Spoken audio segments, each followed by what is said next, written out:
네, 수험생 여러분 안녕하세요. 수정쌤입니다. 오늘은 수능 직후에 논술 시험이 있는 서울과학기술대학교 숭실대, 항공대, 단국대 수리논술 준비에 관해서 여러분들이 알아두시면 좋을 조언의 말씀 드릴까 하는데요. 항공대는 올해 모의 논술 문제가 없고 단국대는 작년과 거의 대동소이하므로 1분 이내로 짧게 말씀드리고 주로 서울과기대, 숭실대 위주로 말씀을 드릴까 합니다. 서울과기대는 18일 월요일 날 수능 직후에 대학 논술이 끝나고 나면 월요일날 한가하게 오전, 오후에 걸쳐서 시험이 있고요. 올해는 각 자연계열 모집 단위가 모집 인원이 1명이고 모두 다 ST 자율전공에 몰렸잖아요. 그래서 약간 우리 수험생들이 서울과기대를 선택할 때 이미 많이 놀랐고 당황했을 걸로 예상이 되는데요. 조심스럽게 말씀드리는데 요즘에 국숭세단 라인에서 숭실대와 각축을 벌이는 그런 좋은 대학교고 앞으로 10년쯤 지난다면 더욱더 인지도가 상승할 수밖에 없는 그런 대학이라고 예상을 합니다. 답안 작성할 때는 검은색 필기구 다 가능하고요. 수정도 2줄 그어해도 되고 수정액, 수정 테이프를 사용할 수 있다라는 점이 특이한 점이니까 자유롭게 답안을 작성하면 될 것 같고요. 서울과기대는 서울과기대 논술 문제가 서울과기대의 네임밸류에 비해서는 상당히 쉽습니다. 특히나 모의 논술은 서울과기대 실제 기출문제보다도 더 쉬워서 우리 학생들이 어느 대학 지원할까 고민하는 9월 달에 서울과기대 문제를 풀어보고 오, 해볼 만한데? 라는 느낌을 가지고 많이 지원을 하는 대학인데 어떤 대학에 합격할까 말까는 논술 문제의 쉽고 어려운 정도로 따지는 게 아닙니다. 그 대학의 네임밸류, 인지도에 따라 다른 거고 그래서 서울과기대는 논술 문제가 쉽지만 실제로 합격 컷도 높아서 보통 90점 정도가 합격 컷으로 논술대학 중에서는 가장 합격 컷이 높은 대학이에요. 약간 우스갯소리로 서울과기대 논술 시험을 보고 나오는 그런 교문에서 학생들을 바라보면 모두 다 웃고 나옵니다. 그리고 와서 속삭이듯 말합니다. 저 합격할 것 같아요. 그렇게 서울과기대 문제가 다른 대학에 비해서는 상대적으로 쉽고 대부분의 문제가 수능 형태에서 여러분이 이미 풀어본 유형의 문제들을 내고 물론 옛날 전통적인 논술의 그런 개념도 들어있어서 논술 준비를 조금만 해보면 알 수 있는 그런 수준으로 출제를 하고 있고요. 내용은요. 전통적으로 미적분을 엄청 강조해서 수능적인 그런 개념의 미적분 문제 정말 많이 냅니다. 최근에는 수학2나 수학1의 수능적인 그런 문제로 조금씩 영역이 확장되는 느낌이고요.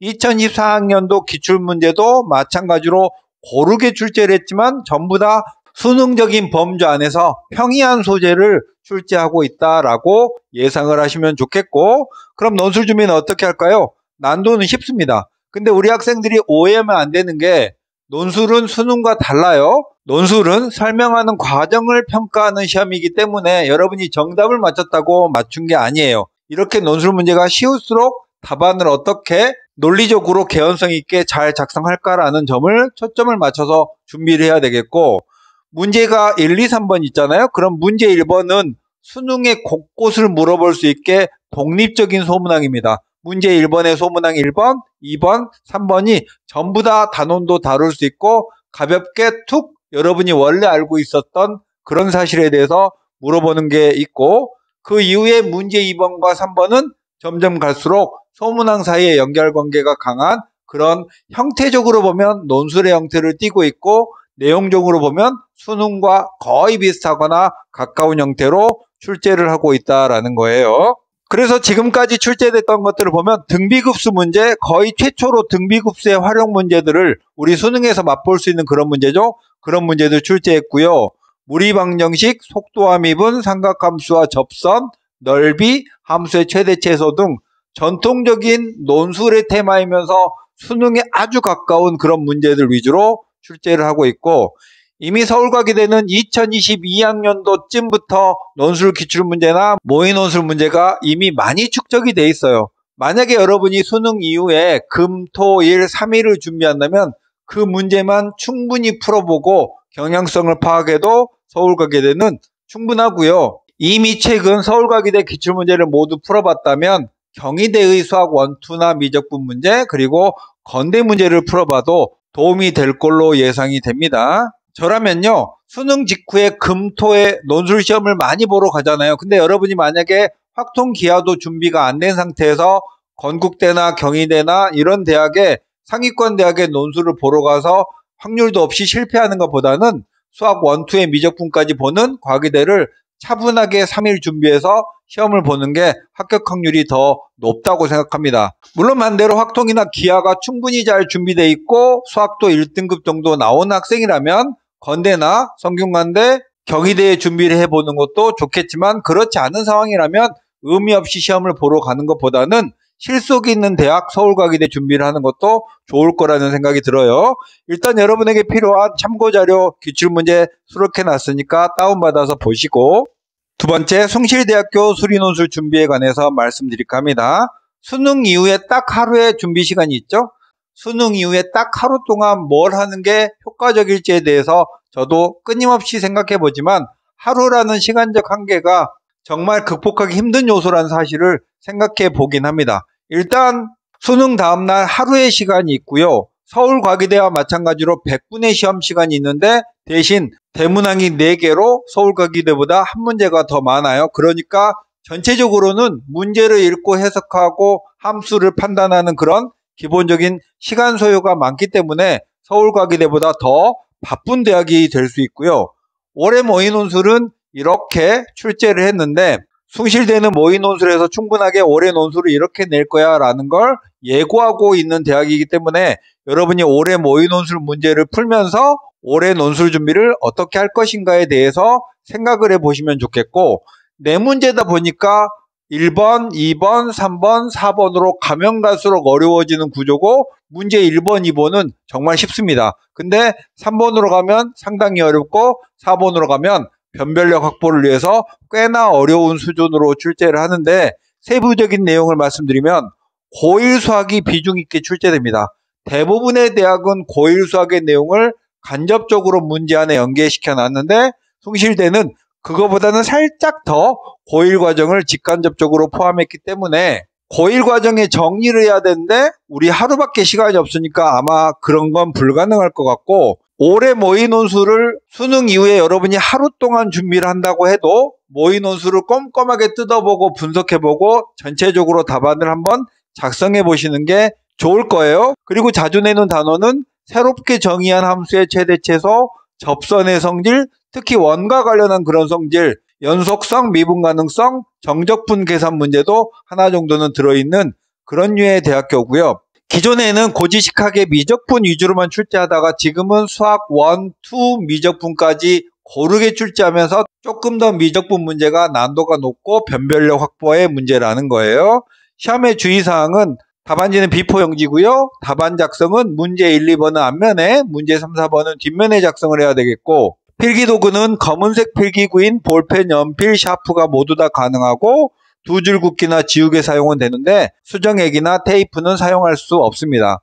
숭실대는 숙명여대와 같이 이하보로 수능 최저가 꽤 센 대학이고 수능 최저를 맞췄다라는 건 그래도 합격 확률에 상당히 다가가는 거예요. 수학 2등급 정도의 학생이라면 하루여도 충분하게 많은 공부를 할 수 있으니까 실망하지 마시고 준비하시고, 숭실대 준비는 다음 주에 있는 세종대나 광운대 지원한 학생이라면 문제의 유형이나 난도가 비슷하므로 다음 주에 준비를 위해서라도 최선을 다해보는 게 좋을 것 같습니다.